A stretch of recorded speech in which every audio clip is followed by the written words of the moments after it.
my experience while working with my madam as an apprentice then. So during COVID-19, I applied to learn a skill, which is hairdressing. You can see the various types of hair I made. And during that process, I wanted to learn this skill so badly because I love to make hair. So during the process, I took my money. It was my hard-earned money. I went and paid to learn work.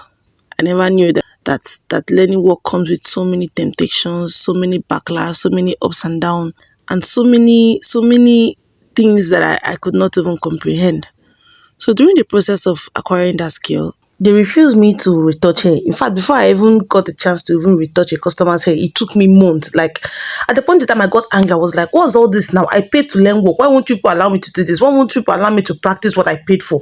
It was when I stood up, when I started shouting and got angry, that was when the girl in charge now said, okay, fine, come and retouch this person's hair. That was how I started retouching customers' hair.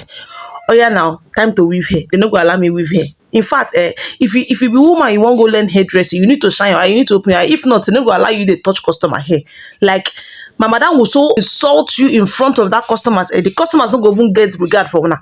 You see, customers will come there. I know that yes, one of the policies of business is that customers are always right, but not at the detriment of disrespecting your workers. Like my mother was so disrespected us that even her customers said no, they even get regard for us. They will talk to us and they will do anyhow they want to. So I never knew that within us, there are some of us that are so against us that everything we sit down to discuss together and crack jokes and laugh as colleagues that we are, they will carry them home at her, go tell madam. So the thing made my madam to detest me somehow. Some of my colleagues there will hate me, they mocked me and all that. Even said for me to see, for me to even weave hair, to do Ghana weaving was a problem. That I know how to make all these different types of hair that I'm posting today is because of my determination, because of my consistency. Like I was determined, I said I will learn this work no matter what. And I will continue to learn until I am perfect. I am still open to learn. I'm still open to learn various types of skill to the extent that I'm even doing bridal hairs and all that. You see, it wasn't easy. Trust me, it wasn't easy. At a point in time, my colleague were always looking for faults from me so that I will fall victim and my madam will give me punishment.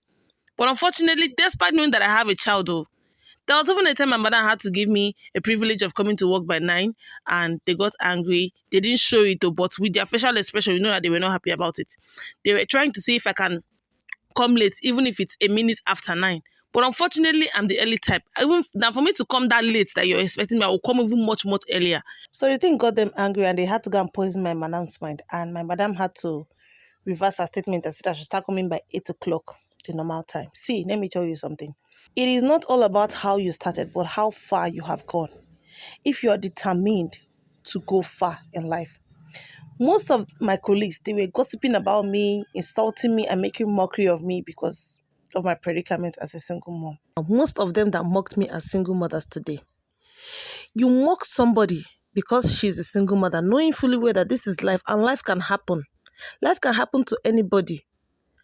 It's not that I'm happy that they are single mothers, but on the other hand, I am happy because let them feel what it feels like to train up a child single-handedly. Let them know what it feels like.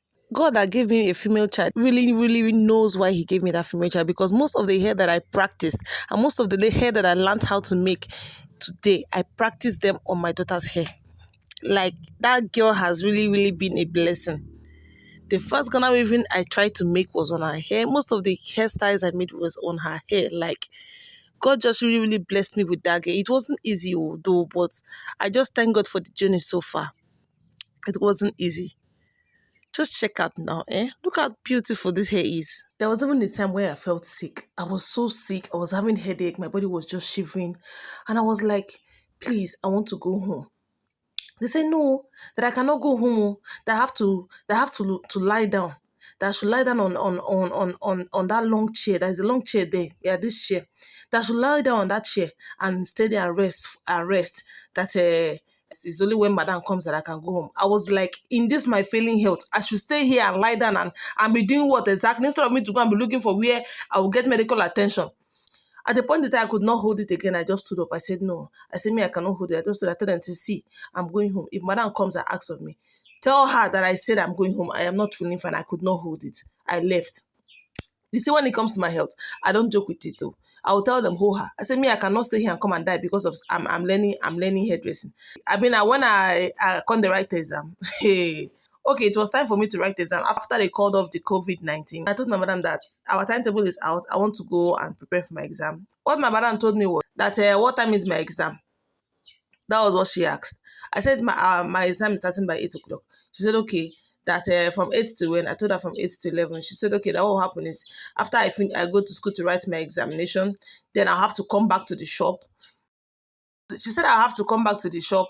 Then I will not stay in the shop till around that kind 5. Then I will now go home and go and prepare for the next part. Knowing fully well who my madam is. My madam is the kind of person that once there's customers in this shop, forget it. You see that time when she tell you, forget it. You are going to stay there till you people finish making that your customers here. Like she go use you like this for her own gain. I said no. I said okay, no problem. I just kept her quiet. The next day I went to exam when the exam started. I went there almost. I saw how tight the hall was. Like, if you even turn your leg like this for examination hall. I said, wow. So this is the kind of exam where we say person go tell me, say, make I leave. Come they work for you, they plait hair for you. Knowing fully well say tomorrow if I get carry over come out for school, she no go give me money to go pay school fees. My parents go ask me say, you, I send you go school, you say na hey you wan go learn, they will not even give you money for additional school fees. Now you go also for that money for yourself. I looked how the exam was. I said, no, I cannot do this. Lie, I cannot do this. Immediately I finished writing the exam, I went back to the shop. I went and carried my properties that I kept there. I told them, say, see, guy, I am going home. And as I'm going, if madam come and ask of me, you people should tell her that I said that I cannot work during my examination period because the hall is too tight. I cannot come and fail because I'm learning work. Yes, learning work while schooling is good. It's a plus to me. You get? But I cannot come and fail because I want to learn work. No. They know fully well that I can still come back and learn at any time. But no, I could not. It's my money. It's me pay for them. So you cannot tell me how I'm going to come and be using my time. I tell madam that I am going home and I won't be back here until after my examination. That action alone gave my colleagues that were students too the mind to also stay at home during the examination time.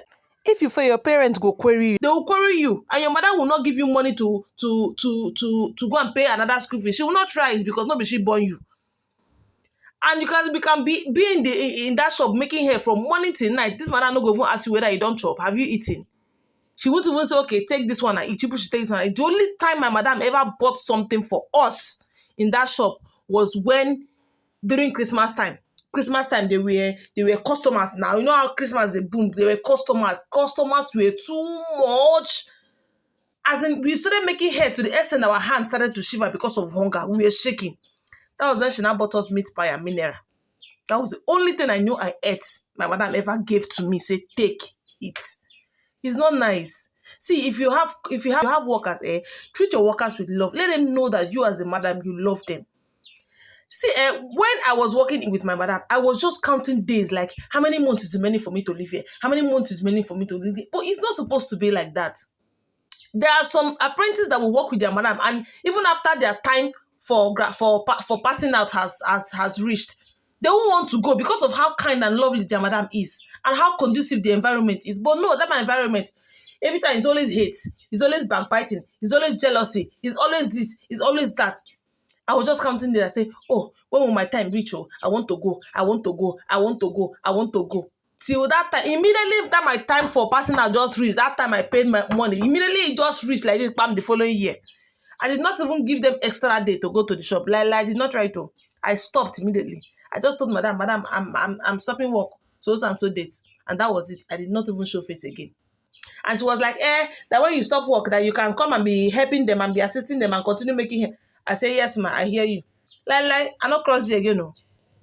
There's some kind of madam that even after you finish learning those skills and your time has elapsed, you will continue to go there. You continue to work for her. But no, she's not that kind of person. But madam sabi use person, she go use you like this, she go use you so that you go hate your life. So I want to encourage every girl out there.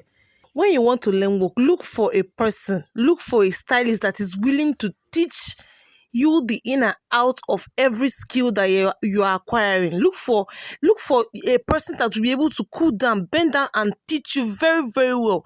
I know that most madams and ogas can be annoying, but focus, put your mind to it. You are going to love it. because it will be an additional value to you.